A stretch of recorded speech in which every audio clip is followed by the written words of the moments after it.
Bulama Bukarti is a conflict and development analyst focusing on sub-Saharan Africa. He joins us now live from Kinshasa. Bulama, thanks so much for being with us here on Al Jazeera. We appreciate it.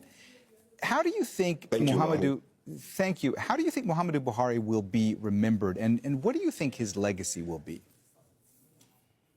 Permit me first, Mohammed, to send my deepest condolences to President Buhari's family, his well-wishers, and all Nigerians.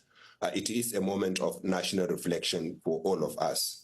As for Buhari's legacy, as Ahmed introduced in the episode just before I came on, Buhari would be remembered for his resilience. He was a military head of state who lost 3 elections and went through Nigeria's justice system on each occasion throughout from the beginning to the end and lost at the Supreme Court in the end, but won election in 2015. But then when he came into power on immense public goodwill.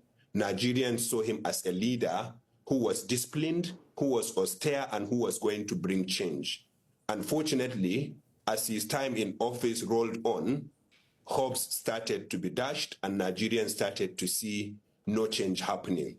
And as at today, Nigerians are divided as to what Buhari's legacy would be. Some see him as a patriot who meant well, but who under-delivered, while others criticize him for presiding over hardship and insecurity and economic deterioration in the country. Bulama, since you're talking about perceptions of a mixed legacy perhaps going forward, Buhari came into the presidency wanting to tackle corruption, but he had to refocus more on the fight against Boko Haram. As we see the group and its affiliates resurface, especially this past year, how successful would you say he was in that fight? So Buhari made significant headway in the fight against Boko Haram. Nigeria's territory, the size of Belgium, had been seized by Boko Haram before Buhari became president. He succeeded in reclaiming most of that territory and in dislodging, dismantling, and pushing Boko Haram to the fringes of the Lake Chad region. But they continued to remain as a threat to Nigeria and Nigerians, even though he declared them as technically defeated in December of 2015.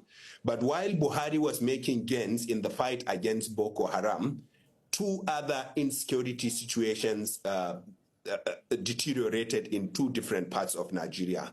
In the northwest, bandits, local criminal gangs called bandits, continued to unleash havoc, and they killed over 10,000 people under Buhari's watch and abducted over 8,000 Nigerians and made millions of dollars in ransom. While in the southeast, the separatist group called IPOB started fighting, especially destroying government offices and killing police officers. So you would say Buhari did make some progress in the fight against Boko Haram, but the fight against bandits and the situation in the north, in the south, is deteriorated under him. And so even there, it is mixed legacy. When it comes to the economy, which is another thing that he promised to fix, he introduced policies that were in theory good, like closing Nigeria's borders so that Nigeria will be self-subsistence in food production, things like removing fuel subsidy, that is subsidizing fuel in Nigeria. In theory, they were good, but they brought a lot of hardship on ordinary Nigerians. And towards the end of his administration, he wanted to change Nigeria's currency within a period of few weeks, and that led to significant hardship. And so you could say some of the policies were good in theory, but when they hit reality, the implementation wasn't so good, and unfortunately, Nigerians suffered as a result of those policies. Bulama, where do things stand currently when it comes to the security situation in Nigeria, especially as it pertains more to Boko Haram? If we could just drill down into that a little bit more, and how much will that factor into the legacy of Buhari, who was seen by many as a competent military leader? Yeah, I mean, it speaks to the legacy of Buhari, you are right, because the 3 promises Buhari made coming into power are still the issues bedeviling Nigeria today. And I think that speaks volumes about his success.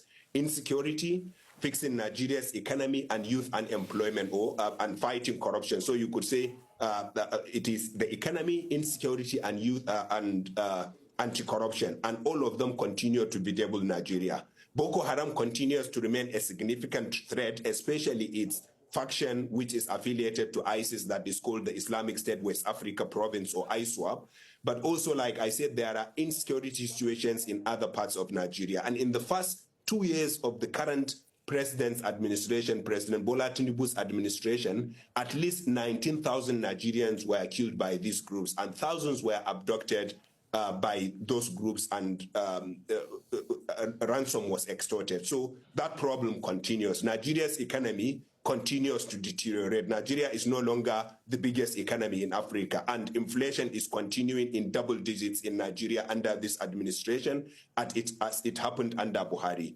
The little fuel subsidy that Buhari left had been removed by the current administration, and youth unemployment continues to increase and surge in Nigeria. So you could say all the three promises made by President Buhari are the same issues that are visible in Nigeria today, and I think that speaks volume about his legacy.